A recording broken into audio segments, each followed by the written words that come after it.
Buenas tardes, en esta ocasión les traigo información acerca de los suelos, en este caso del curso que pueden llevar como tratamiento de suelos o cursos como edafología, ¿no?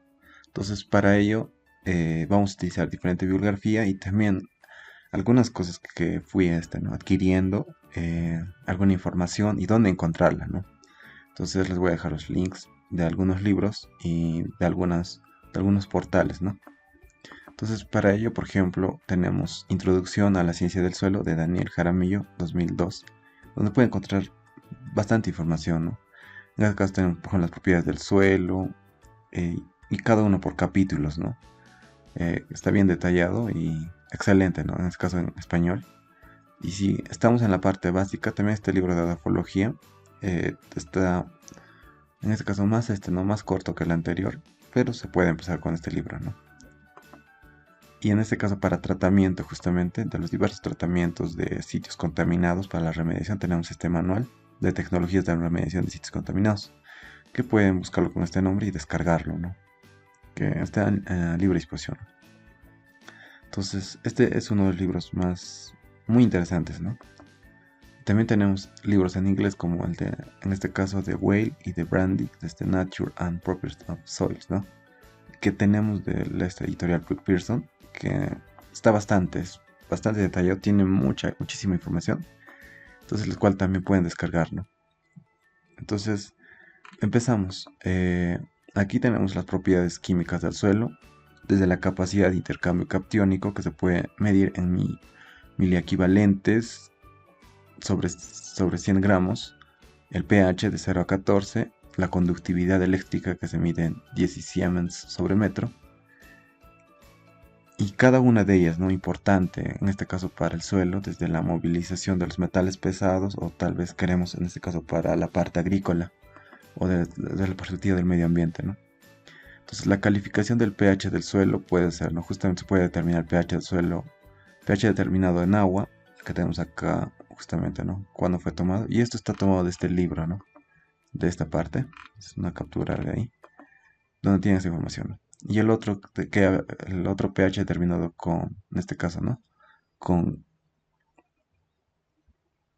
cloruro de ¿no? De potasio. Y tenemos esto. Entonces, bueno, estas son las diferentes maneras, ¿no? De medir. También tenemos las propiedades físicas del suelo, en este caso la temperatura, el color. El color lo podemos hacer, ¿no? Justamente nos puede indicar, ¿no? En este caso algunos componentes que nos indican, ¿no? Justo con el color del suelo. Y en este caso esta es la tabla de Munset, que en este caso puede adquirir, ¿no? Para medir justamente para ver qué tipo de colores, ¿no? Y la textura, ¿no? En este caso, que se refiere al tamaño de las partículas, ¿no? La fracción arena de limo y arcilla, ¿no? Y acá tenemos las clases texturales en este triángulo. Y bueno, ¿cómo podemos medir el pH del suelo? Entonces aquí hay una forma, la pueden buscar justamente en Facebook de Campirano. Y hay bastante información así, ¿no? Que se puede siempre guardarlo, porque a veces, digamos, suele ver que a veces ¿no? Nuestros archivos se pueden desordenar y todo eso.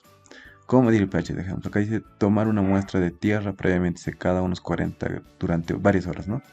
Tamizar la muestra con una tamiz de 2 milímetros, coger una muestra y pesar 20 gramos de tierra, añadir la muestra a un vaso de precipitado con 50 miligramos de agua destilada, agitar la mezcla durante 2 minutos, dejar reposar la mezcla durante 15 minutos y medir el pH en este caso, ¿no? En el sobrenadante, es decir, en el líquido que queda más arriba, ¿no? Para ello se puede usar tiras o mediciones eléctricas de pH. Entonces, más o menos ese sería el procedimiento, ¿no? Agarrar en este caso nuestro vaso de precipitados con 50 miligramos de agua y dentro de ahí poner, ¿no? 20 gramos de tierra y esperar, ¿no? Justamente. Entonces ya tenemos el procedimiento, ¿no? Cómo medir el pH con estas tiras o en este caso, si es posible, con un medidor eléctrico como esto. Y lo que buscamos usualmente, digamos, para tener un tipo de suelos para diferentes actividades, ¿no? Por ejemplo, para saber en este caso qué tipo en este caso, una plantación queremos hacer, y para ello necesitaríamos, ¿no? Saber algunas propiedades de los suelos, para ver qué especie se puede adecuar.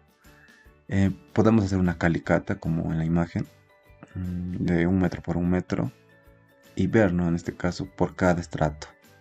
En este caso, por ejemplo, en este tipo de suelo patambuco se puede ver, ¿no?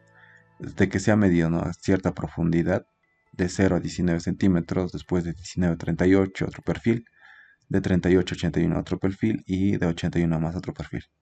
Y acá nos dicen, ¿no? La descripción. Entonces, para cada horizonte, lo que hace es medir, ¿no? Justamente el pH, por ejemplo, aquí, para cada horizonte. Luego, hacer una descripción también del color y también el contenido de materia orgánica que se tiene. Todo esto, ¿no? Justamente que nos va a indicar, en este caso, del suelo, ¿no? Y también algunas descripciones como el clima, la zona de vida, la geografía, la pendiente, la clasificación natural y la localidad donde fue tomada, ¿no? Entonces, muy importante. Entonces, como ya tenemos ahora la textura, bueno, en este caso, una descripción de cómo se podría hacer. Acá tenemos de la textura, ¿no? Las clases texturales, la textura y los suelos, ¿no? Suelos arcillosos, suelos francos y suelos arenosos, ¿no? Entonces, y estos están dentro de este triángulo, ¿no? Que ahorita lo vamos a ver cómo podemos hacerlo. También existen plantas que nos indican, en este caso, indicadoras, ¿no? Por ejemplo, de suelos débilmente salinos o de pH neutros, indicadores de suelos mejorados. También existe para el agua, ¿no? En este caso, indicadores de ambientes acuáticos fuertemente contaminados, ¿no?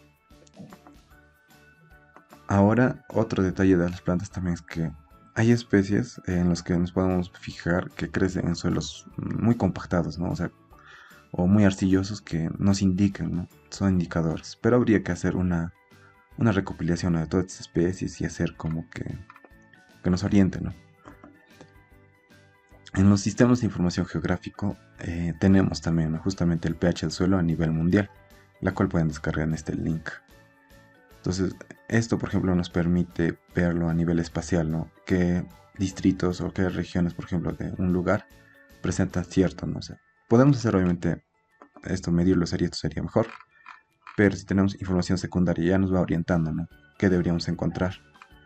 Tal vez, ¿no? Entonces, aquí se han hecho varias calicatas a nivel mundial y se han, ¿no? Se ha determinado a cierta profundidad el pH, ¿no? Hay dos tipos, acá este pH es de 0 a 30 y hay otro que es de 30 a más, ¿no?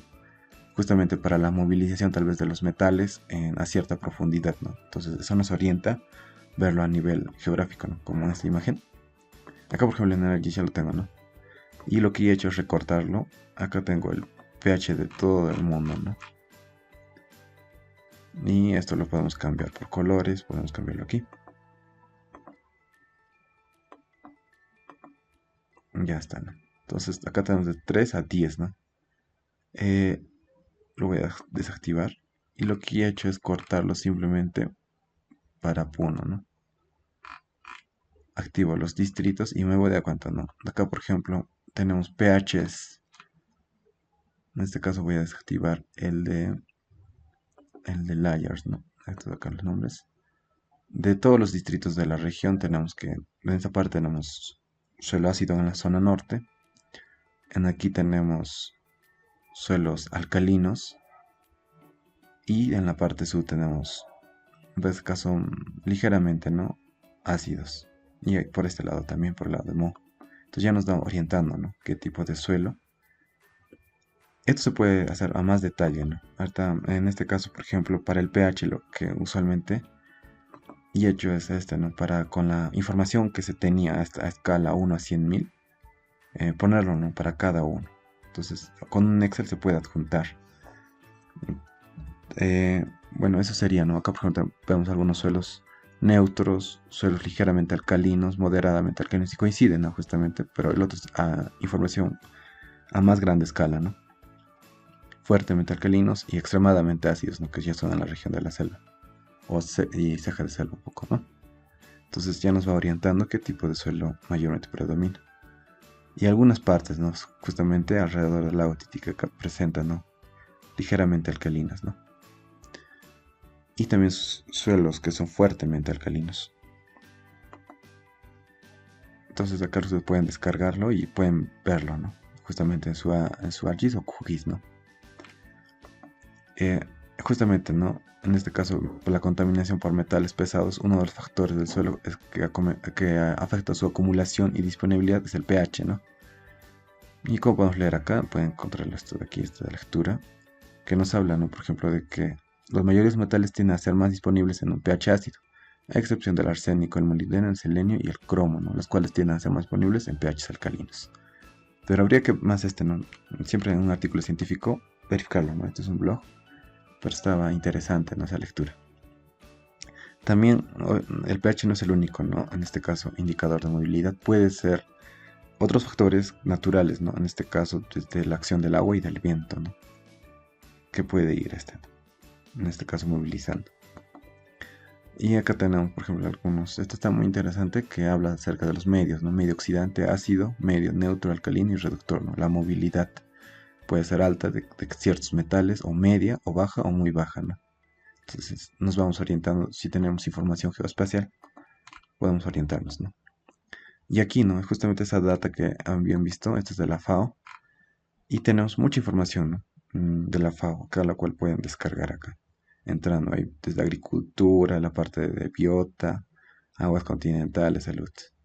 Entonces, su geoportal está muy interesante. Y también tenemos el mapa digital de suelos.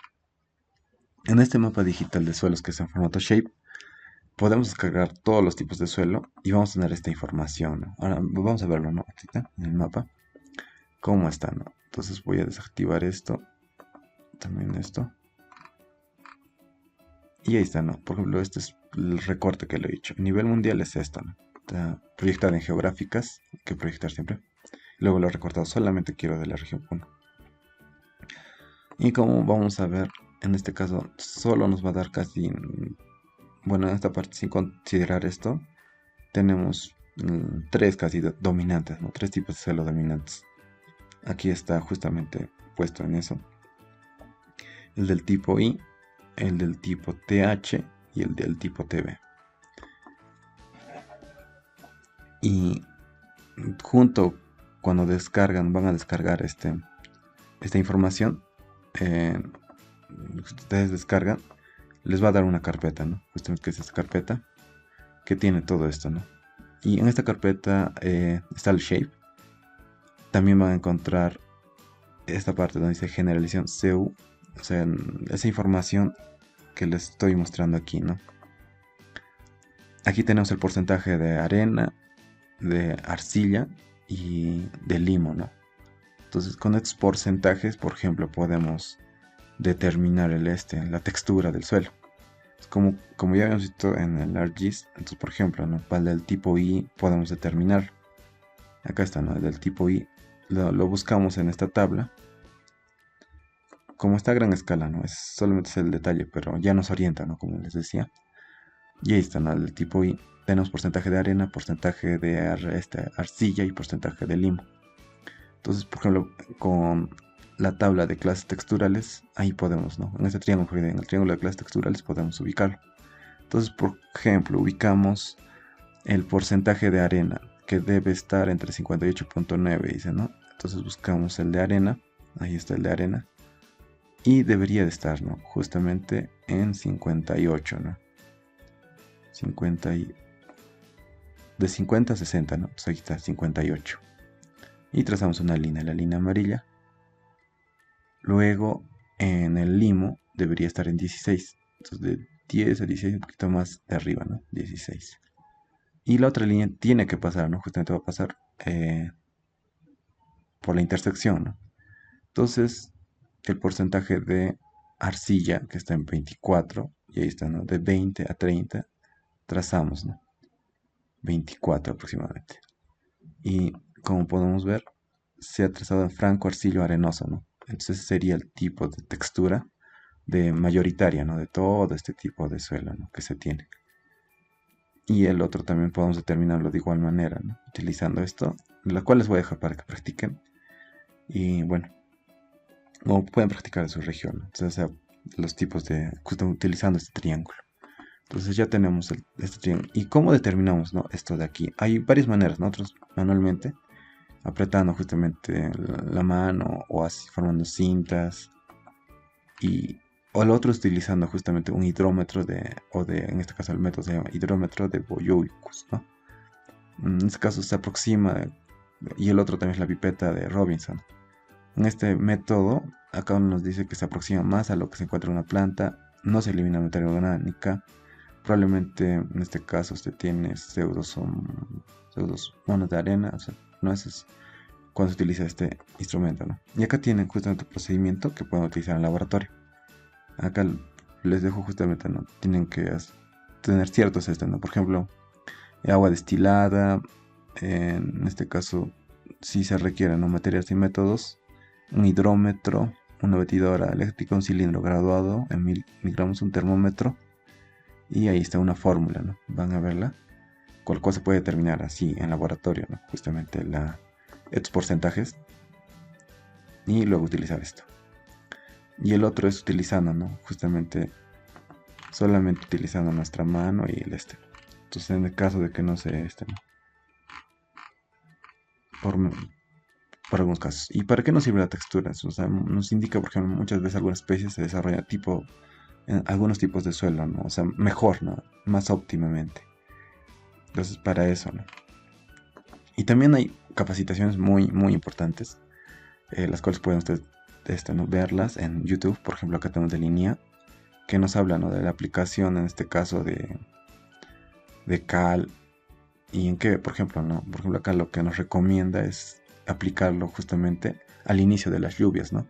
Ya que, por ejemplo, en la sierra a veces no se presentan estas fechas desde junio, julio, agosto, septiembre, casi no es una estación de lluvias, ¿no? Entonces, a partir tal vez de diciembre, al inicio de las lluvias, ya ¿no? En este caso, colocarlo.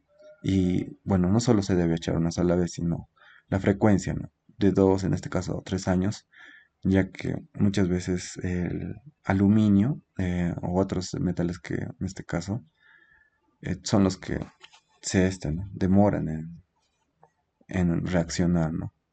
En caso se quiere neutralizar. Ya, tenemos esta información y también tenemos, ¿no? Acá las dosis de cal a aplicar utilizando esto de aquí. ¿Qué datos necesitaríamos en este caso, no? El aluminio, justamente en milicolentes kilogramo, la densidad, la profundidad de la capa arable, el peso equivalente al factor de conversión. Y bueno, toda esta información lo pueden revisar acá. Ahora, como les estaba hablando del encalado, que justamente es un tratamiento de los suelos que pueden ser justamente salinos sódicos, las cuales ¿no? se pueden emplear. Acá tenemos una bibliografía importante, los que nos hablan, ¿no? Algunos encalados, por ejemplo, por óxido de calcio, hidróxido de calcio, cal agrícola, dolomita, óxido de magnesio, y etcétera, ¿no? Ahorita vamos a ver estos cálculos. Aquí justamente tengo las páginas que les mencionaba, ¿no? A veces ahí en Facebook. Ustedes pueden encontrar, ¿no? Es importante guardar esta información, a veces nos sirve o nos orienta, ¿no? Aquí está justamente que lo vamos a ver, ¿no? Estos cálculos. Y aplicación de las semillas, ¿no? Y cuánto sería por hectárea, ¿no? Cuánto necesitaríamos. Entonces, bueno, justamente algunos suelos que presentan estas características salinas o sódicas, entonces necesitamos identificarlo también, ¿no? Entonces, para ello se debe aplicar justamente. Y también tenemos este manual que nos habla de también aplicación de compost, ¿no? Para suelos, en este caso que podemos aplicar, ¿no? En este caso, cuántas toneladas, ¿no? Aquí justamente dice, ¿no? En cultivos extensos, bueno, es una aplicación de 7 a 10 toneladas por hectárea de compost, ¿no? Entonces, bueno, ya nos da una idea de cuánto debemos aplicar. Ahora, la salinidad de los suelos es un problema que es un problema que a nivel mundial, ¿no? Y por ejemplo acá, ¿no? Justamente la FAO tiene esos datos por esto, ¿no? Y pueden encontrar también, ahorita les voy a dar otros links para que puedan buscar más información de este tema, ¿no? La salinización del suelo disminuye el potencial de producción de hasta 46 millones de hectáreas por año. Eso es un problema latente. ¿Y cómo podemos determinar si un suelo es salino o no? Entonces, para ello podemos utilizar el PCI, también el RAS, y acá, bueno, en este caso es para suelos salinos y sódicos, ¿no? Vamos a verlo. La salinidad se mide por medio de la conductividad eléctrica, ¿no? Bueno, eso es a partir, ¿no? En este caso, por ejemplo, que utiliza un umbral para considerar que un suelo es salino mayor, ¿no? A 4, ¿no? 16 sobre metro, ¿no? A 25 grados centígrados. Bueno, el porcentaje de sodio intercambiable puede calcularse, bueno, esto es para un suelo salino, bueno, sería para un suelo sódico, ¿no? Entonces, para ello se necesita el catión sodio intercambiable sobre la suma de cationes intercambiables por 100. Entonces, acá tengo unos datos que se han tomado justamente, ¿no? Reales, ¿no? Ahí está por horizonte y justamente todos los datos, como se menciona, está el calcio, el magnesio, el sodio, el potasio y la suma de todos ellos debe darnos, ¿no? La capacidad de intercambio catiónico en 1000 equivalentes sobre 100 gramos y la suma ahí está. Y junto con estos datos se puede determinar el porcentaje de PCI, ¿no? Para determinar si un suelo es salino o no, utilizando esta fórmula. Entonces, para ello, por ejemplo, he copiado acá de esos suelos, ¿no? ¿Qué necesitamos? El sodio y la suma, ¿no? Capacidad de intercambio. Y bueno, ahí está, ¿no? Simplemente sería la división por 100. Tenemos esos datos y lo comparamos, ¿no? Con los datos de aquí. Y resulta que sí, ¿no? Nos ha dado. Está bien. Entonces, también tenemos información, ¿no? Acá del PCI. Justamente, ¿no? Si es, en este caso, ¿no? Mayor que 7, nos da que es no sódico. Porque menor que 7, no sódico. De entre 7 y 15, ligeramente sódico, ¿no? Ligeramente sódico. Y de 15 a 20. Entonces, por ejemplo, el primero que nos sale, hay un suelo que nos ha salido 13.21, entonces estaría entre ligeramente sódico, ¿no? Y bueno, es necesario aclarar la diferencia entre un suelo salino y un sódico. El primero tiene excesos de sales solubles, en el caso del suelo salino, y el segundo, el sódico, entonces la presencia supera el 15%, ¿no? En el complejo de intercambio, ¿no? Del suelo y principalmente arcillas. Ya, y acá tenemos más información, ¿no? De clases de suelos, salino, normal, sódico y salino sódico. Y también aquí tenemos los efectos, ¿no? En este caso, sobre los cultivos, ¿no? Bueno, acá también hay tesis relacionadas con justamente lo que tomé captura de aquí. Y muy importante, ¿no? Porque, por ejemplo, acá nos habla de los métodos para recuperar suelos afectados por salinidad y sociozoicidad. Y nos da bastante información del efecto, ¿no? Por ejemplo, que la salinización es un factor limitante, ¿no? Para la producción de cultivos agrícolas en zonas áridas y semiáridas, ¿no? Y se tiene un mapa a nivel mundial, ¿no? De identificación de estos lugares. Ahora también en los suelos sódicos, que ya habíamos visto, la capacidad de infiltración del agua se reduce fuertemente, ¿no? Lo que a su vez significa que la capacidad de almacenamiento de agua disponible dentro del perfil del suelo también se reduce. Entonces, bueno, eso es un factor, ¿no? que ocasiona un suelo sódico. Ahora, una manera de identificar los suelos sódicos es también utilizando, ¿no? En este caso, imágenes satelitales. Y acá tenemos algunas fórmulas que se ha utilizado. Por ejemplo, acá tenemos otra tesis donde se ha identificado, ¿no? Un suelo salino mediante aplicaciones, ¿no? En este caso de imágenes Landsat. Y bueno, siguiendo eso, por ejemplo, aquí se puede utilizar, ¿no? Hay una imagen satelital de este tamaño y haciendo los valores, ¿no? En este caso solo con NDVI. Más o menos, ¿no? Algunas tesis así lo toman, pero habría que revisarlo con todas, ¿no? Para ver cuál es mejor. Identificar justamente, estos son tomados con valores de satélite, pero se puede tomar con valores en este caso de campo, para ver, ¿no? Justamente la correlación y ver qué ¿no? Cuánta correlación tiene justamente con esta imagen. Identificar, ¿no? Los suelos y hacer un tratamiento justamente en esos lugares, ¿no? O los lavados, o si requiere o no requiere también. Siempre una visita a campo para verificar. Ya. También tenemos un atlas geológico de distribución y principales anomalías geoquímicas, ¿no? de arsénico, de plata, de cobre, así. Entonces, esto es muy importante para ver, tal vez, en este caso, se puede hacer, ¿no? En este caso, por revisar, ¿no? Hay veces que la contaminación del agua no es justamente por orígenes antrópicos, sino naturales, ¿no?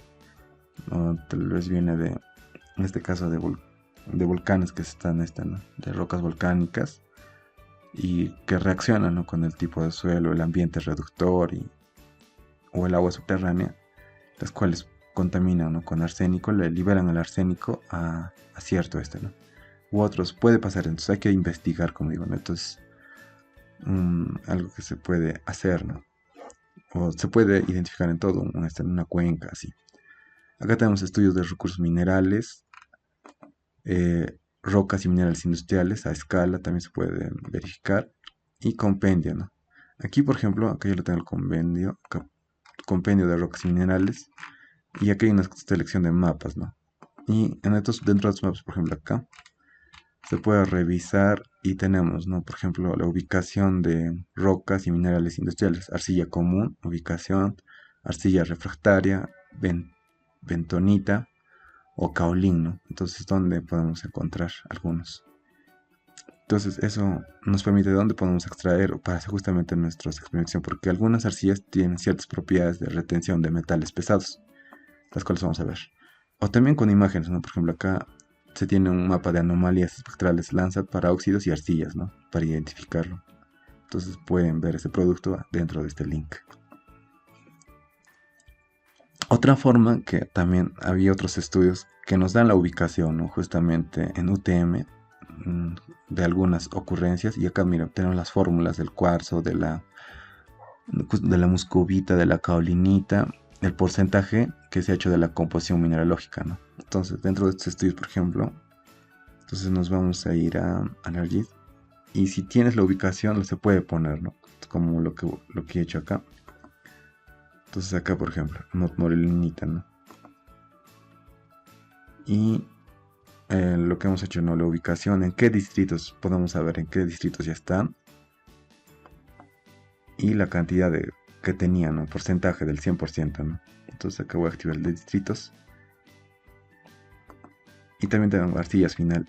En aquí, por ejemplo, lo he puesto ya todos, ¿no? Todos de la muscovita, de la hematita, de qué porcentaje se tenía, de la albita. En algunos no hay presencia, ¿no? De ciertos arcillas. Pero eso solamente con esto, ¿no? El este y el norte. Ya se le puede georreferenciar, ¿no? Vamos a activar este label. No, esto no. Vamos a activar el de los distritos, ¿no? Y por ejemplo, ¿no? En Ayaviri tenemos acá 2 para ubicarlo. En Acalapuja, ¿no? En Pampatal, en Juliacán, ¿qué parte? Y así, ¿no? En este caso, ¿qué porcentaje de tal arcilla? Y bueno, justamente aquí están los artículos que les hablaba de la absorción, ¿no? Absorción que habla de los metales pesados. Y acá tenemos una revisión. Y es más, o sea, acá, por ejemplo, dentro de este artículo, por ejemplo, se tiene, ¿no? La comparación, ¿no? De las arcillas como absorbentes, ¿no? Acá está en dólares sobre kilogramo. eh, de la zeolita, acá tenemos qué más, de la arcilla, ¿no? Entonces, justo ahí la referencia, ¿no? Entonces, la cual pueden descargar ahí. Y también, ¿no? En este caso lo compara, ¿no? Hay estudios que ya se han hecho y, bueno, estos se utilizan, ¿no? Dos capacidades para medir la absorción, la capacidad de Langmuir y de Friedrich, en la cual no podemos comparar cuál es el mejor, en este caso, absorbente de tal metal. Y acá también tenemos una revisión de la morelinita.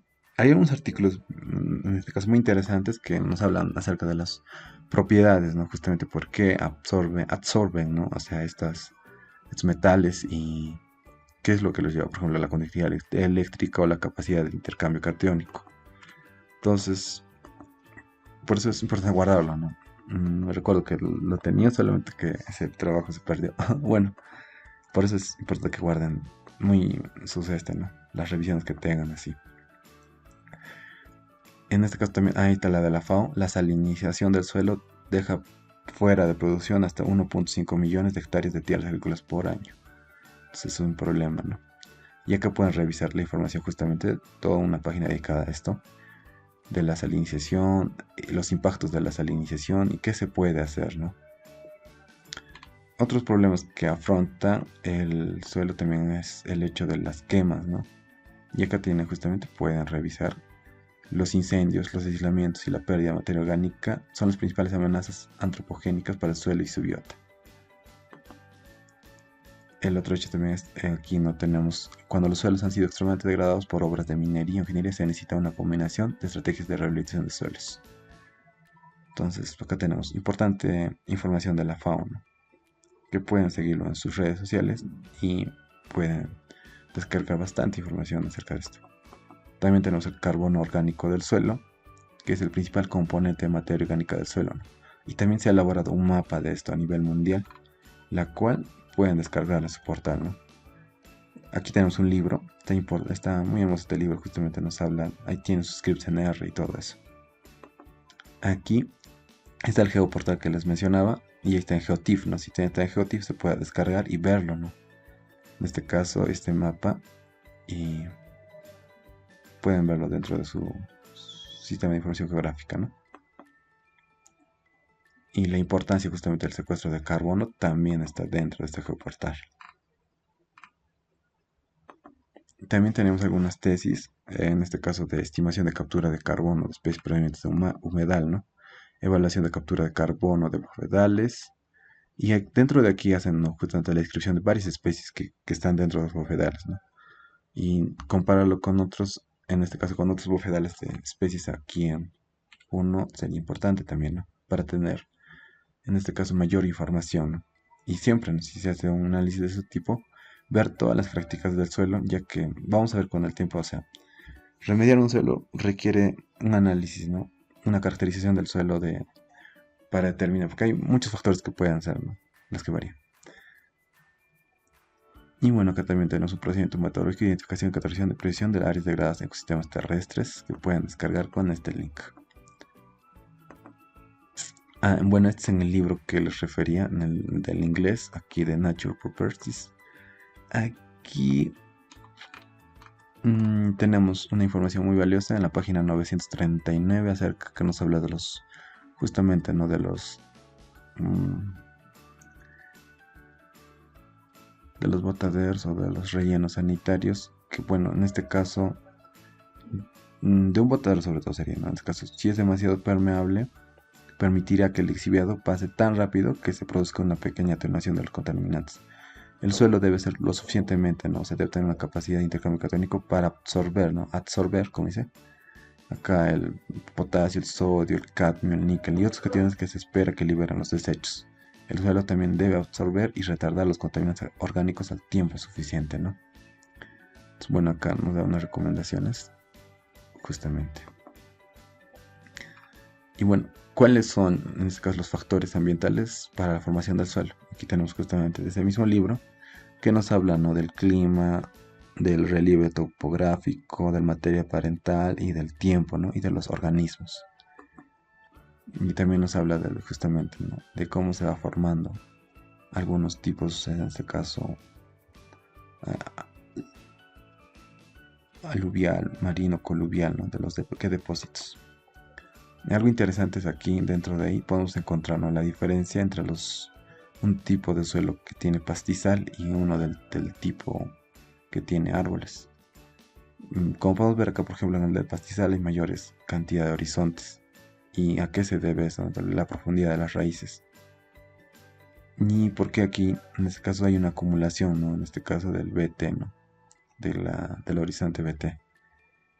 Y bueno, acá por ejemplo nos da la aplicación, ¿no? La zona por encima del horizonte B se convierte en un horizonte claramente blanqueado, en parte porque la mayor parte de la materia orgánica está restringida a las capas cercanas a la superficie, y en parte porque la descomposición de la hojarasca del bosque genera ácidos orgánicos que eliminan la capa parduzca, como acá por ejemplo, ¿no? Y bueno, en contraste, por ejemplo, la mayor parte de la materia orgánica en el pastizal se agrega como raíces finas distribuidas a lo largo del metro superior, más o menos, ¿no? granuro horizonte A, también tenga en cuenta que el carbonato de calcio se ha solubilizado y se ha movido hacia los horizontes inferiores. Bueno, tenemos bastante información acerca de esto y la importancia, ¿no? En este caso, tal vez de los pastizales para, para todo esto. La topografía, ¿no? En que, en este caso, la topografía influye en las propiedades del suelo, ¿no? Está en la parte, tal vez, de pendiente o en la parte llana, ¿no? Que se tiene mayor profundidad de suelo, mayor, por ejemplo, como vamos a ver en la imagen, y aquí menor, ¿no? Entonces, todo esto es parte, ¿no? Ahora, en este caso, tenemos también, ¿no? Toda esa información dentro de ese libro. Y antes de tocar este tema, a ver, sí. Aquí, en este artículo van a encontrar ya también la comparación de costos aplicando, en este caso, para la remediación de metales pesados, ¿no? Utilizando las tecnologías. Por metro cúbico, ¿no? Por extracción, en este caso lavado de suelos, por bioremediación o fitorremediación, ¿no? Y bueno, cuál es la ventaja y desventaja de utilizar tal vez. Caso como con la fitorremediación es menos costosa, ¿no? Pero siempre donde hay que ubicar también, ¿no? En este caso los restos tal vez de esto. Y bueno, acá tenemos de la formación, ¿no? Los minerales primarios, los minerales secundarios, ¿no? En este caso de las rocas. Primero, bueno, sale de la desintegración, sale el cuarzo, la muscovita, y la meteorización de estos minerales sale los minerales secundarios, como es la huetita, la hematita, la dolomita, ¿no? Y acá tenemos de los más resistentes a los menos resistentes. Bueno, acá como les mencionaba, el diagrama justamente del flujo de textura de suelo, ¿no? Y está dentro de esta página, ¿no? De la cual pueden visitar y bueno, podemos ver una forma, ¿no? De ver la textura del suelo. Acá también tenemos otro para ver justamente los factores que inducen las deficiencias nutricionales de un suelo, ¿no? Entonces, el pH alto, el pH bajo, la lixiviación, la erosión, los problemas, ¿no? En este caso que puede presentar. Y bueno, aquí está justamente las tecnologías que están en este libro, ¿no? Dentro de este libro de Manual de Tecnologías de Remediación de Sitios se ha extraído todo esto de aquí. Las tecnologías físico-químicas, en este caso la adición de enmiendas, las barreras de suelo seco, la clasificación, ¿no? De tecnologías de remediación, ¿no? Según el lugar de aplicación, in situ y ex situ, según el objetivo de remediación, descontaminación, contención, confinamiento, según el tipo de tratamiento biológico, físico-químico, térmico mixto, según el grado de desarrollo tradicional e innovador. Y dentro de estos principales tratamientos de remediación, por ejemplo, tenemos tratamientos biológicos, térmicos y físico-químicos, ¿no?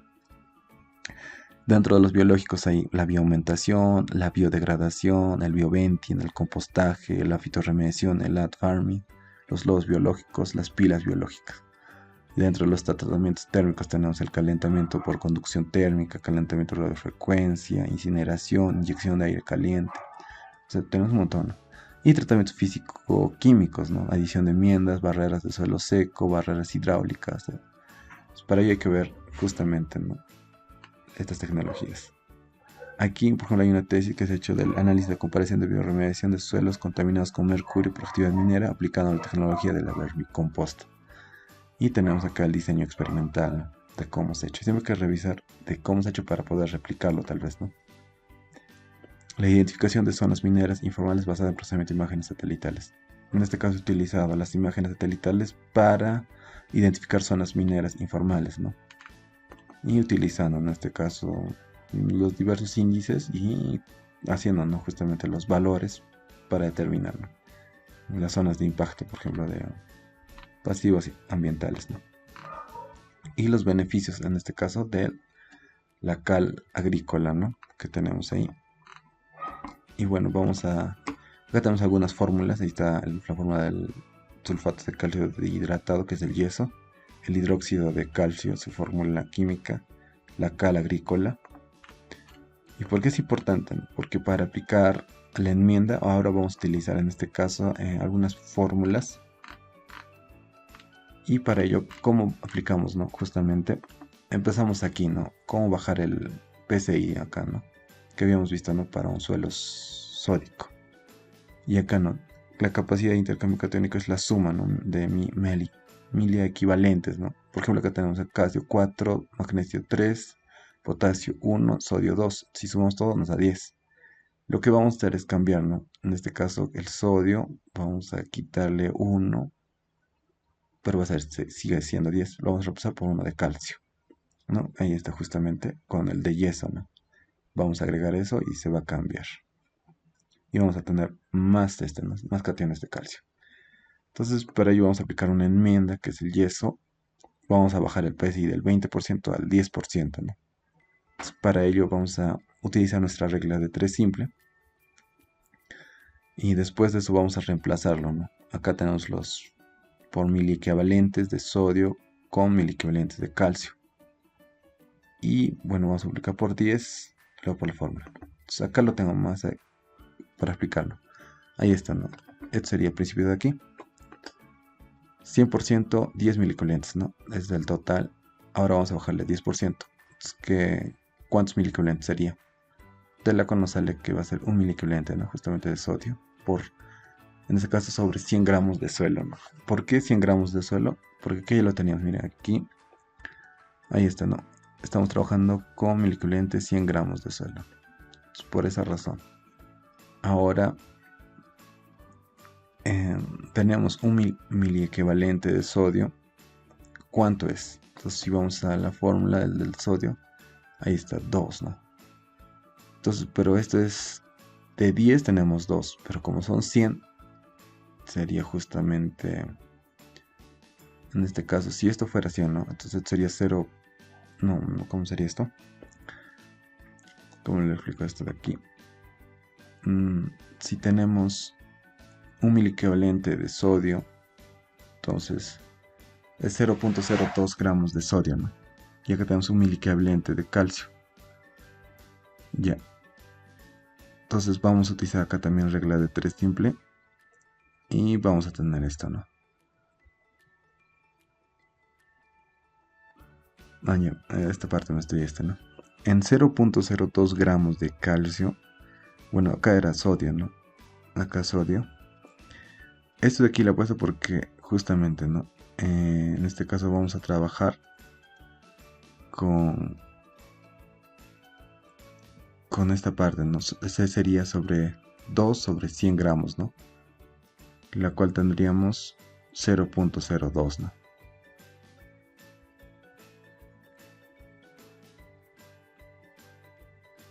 Sí, esa sería la manera, ¿no? Ya, ahora lo que hacemos es lo siguiente. Después que tengamos este 0.02 gramos, lo vamos a cambiar, ¿no? Por un miliequivalente de calcio. Entonces hacemos una multiplicación. Entonces la cual nos va a quedar que, entonces en este caso es lo mismo, ¿no? O sea, 0.02 gramos, ¿no? Acá nos damos este, ¿no? El X aquí sería 0.02, ¿no? Y ya tendríamos, ¿no? En este caso 0.02 gramos de miliequivalente de calcio sobre 100 gramos de suelo. Acá tenemos esta correlación. Y lo vamos a multiplicar en este caso por 10.000. ¿Para qué? Ambos, ¿no? A ambos lados. Porque acá en este caso con 10.000, este 100 gramos se va a volver una tonelada, ¿no? Porque sería 1000 gramos por 10, quedaría 1000. Y acá hace 1000 gramos es un kilogramo. Y un kilogramo por 1000 sería 1000 kilogramos. Y 1000 kilogramos es una tonelada.